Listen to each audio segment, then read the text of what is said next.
Bismillahirrahmanirrahim. Alhamdulillah wassalatu wassalamu ala Rasulillah Muhammadin ibni Abdillah wa ala alihi wa ashabihi wa mawalah. Kita bersyukur kehadirat Allah Rabbul Alamin. Kita masih diberikan kesempatan untuk bertemu di media sosial. Mudah-mudahan pertemuan yang sangat berbatas ini bisa mendatangkan manfaat kepada kita. Alhamdulillah, kita masih di dalam kajian sebelum maghrib di bulan Ramadan yang kita biasa memberi nama dengan kasmaran. Mudah-mudahan program ini bisa terus berkelanjutan.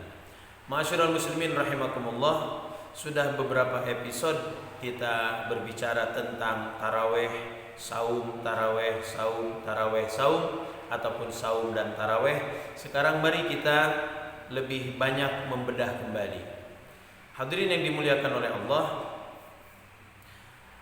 Ramadan agenda besarnya adalah saum.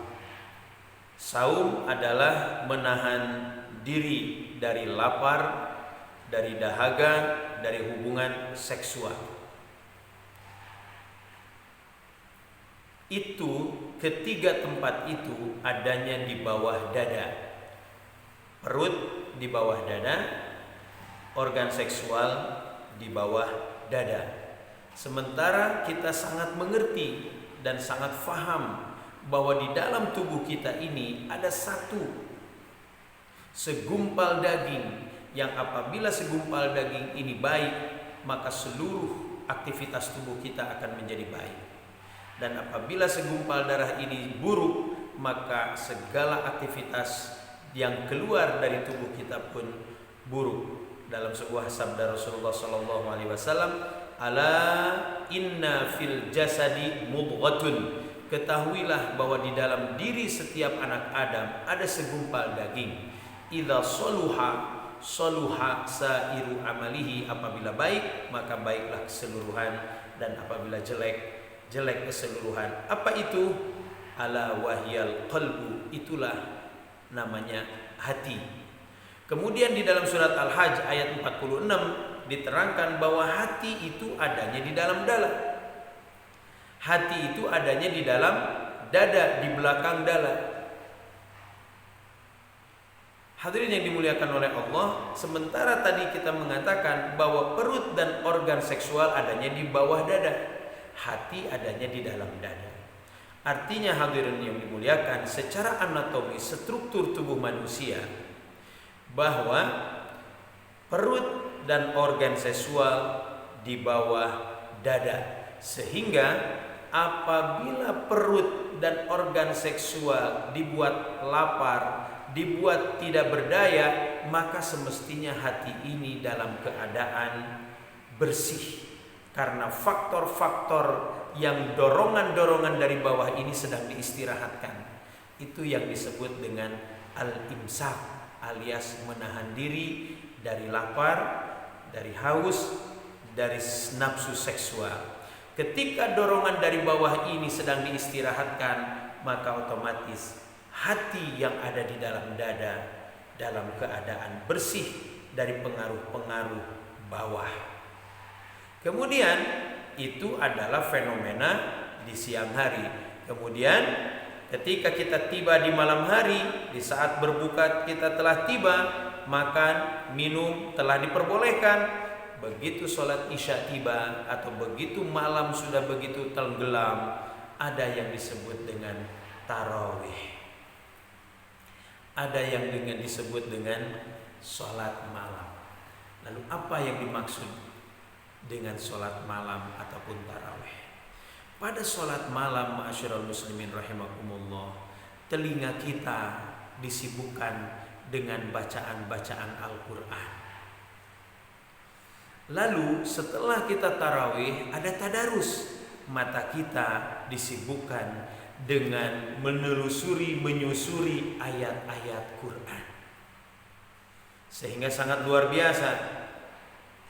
Ketika tadi ayat disampaikan, wallahu akhrajakum min butuni ummahatikum la ta'lamuna syai'a. Ketika manusia dilahirkan, Allah menjadikan bagi setiap manusia telinga, mata, dan hati. Wallahu, dan Allah akhrajakum, mengeluarkan kalian dalam keadaan bayi, min butuni ummahatikum, dari ibu-ibu kalian, la ta'lamuna syai'a, tidak mengerti apa-apa, wa ja'ala lakumus sam'a wal absara wal af'idata. Allah menjadikan pendengaran, Allah menjadikan penglihatan, dan Allah menjadikan hati. Hadirin yang dimuliakan, hati adanya di dalam dada, kemudian telinga dan mata adanya di atas dada. Luar biasa. Inilah bahwa perintah saum dan perintah sholat tarawih dikorelasikan keduanya menjadi sesuatu kekuatan sinergitas yang dahsyat. Hati yang merupakan jenderal, hati yang merupakan komando untuk seluruh aktivitas tubuh, diistirahatkan dari pengaruh-pengaruh bawah, diistirahatkan dari dorongan-dorongan, dorongan lapar, dorongan dahaga, dorongan seksualitas, ditahan sehingga hati ini menjadi lapang. Kemudian mata dengan kegiatan tadarusnya, telinga dengan kegiatan sholat malamnya, disibukkan dengan nilai-nilai kebenaran. Mata dengan ayat-ayat Al-Quran, kita terus tilawah, menyelusuri ayat-ayat Al-Quran, menarik tafsir-tafsir dan hikmah-hikmah yang terkandung dari Al-Quran, ditatap itu ayat-ayat Al-Quran dan berusaha untuk direnungkan sehingga hati terpola dengan apa yang kita baca. Berdiri kita di sholat malam, hati terpola dengan apa yang kita dengar. Luar biasa. Hadirin ma'asyiral muslimin rahimakumullah. Kemudian kita pun sangat mengerti bahwa apabila sesuatu datang dari atas, cenderung akan lebih cepat. Tanpa menggunakan dorongan pun, batu itu bisa meluncur dengan cepat apabila jatuh dari atas. Air terjun dengan tanpa harus dipompa, mencurah begitu besar dari atas. Dan kita tahu telinga, mata posisinya lebih tinggi daripada hati, sehingga semestinya nilai-nilai yang terserap, apa yang kita dengar dari imam yang sedang melantunkan ayat Al-Quran, tadarus yang kita baca ayat-ayat melalui mata, pasti akan mencurahkan nilai-nilainya ke dalam hati lebih kuat dan lebih cepat dan lebih bertenaga dibandingkan dengan ketika hati harus terpola dari bawah, terpola dari perut, terpola dari seksualitas. Hadirin yang dimuliakan, dengan ibadah Ramadan ini mestinya kita mengetahui bahwa hati sebetulnya semestinya lebih banyak terpola dengan nilai-nilai Quran, dengan nilai-nilai kebenaran, dengan nilai-nilai yang pasti yang datanya dari Allah Subhanahu wa taala melalui ayat-ayat Al-Quran yang kita baca, melalui ayat-ayat Al-Quran yang kita dengar, sehingga hati terpola.